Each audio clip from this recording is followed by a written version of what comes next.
बारामतीतील सणसरमध्ये पुरानं घराचं मोठं नुकसान केलंय। दादा सावंत आणि संगीता सावंत हे त्यापैकीच एक कुटुंब। त्यांच्या घरात फक्त चिखलानं माखलेला गाळ आता राहिलाय। मानवनिर्मित चुकांचा फटका त्यांना बसलेला आहे। त्यांच्याशी बातचीत केली आमचे प्रतिनिधी निलेश खरमरे यांनी।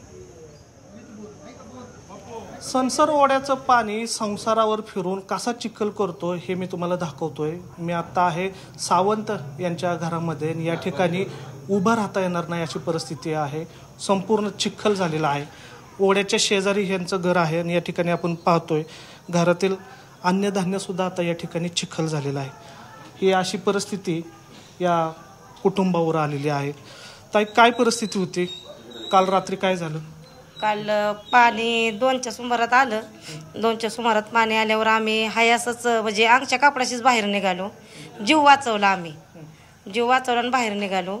म्हणजे काहीच राहिलं नाही घरात आमच्या आता सध्याला। खाय प्यायला काहीच राहिलं नाही।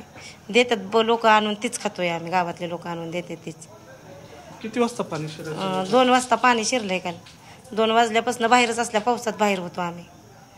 शासनाने आम्हाला काहीतरी मदत करावं, एवढं तेवढं ध्यान द्यावं आमच्याकडे। आता घरातलं काय काय वाहून गेलं? घरातलं काय म्हणजे दरवाजा उघडल्यावर भांडकुंड सगळं वाहूनच गेलं। कपडे ही सगळे वाहून गेले।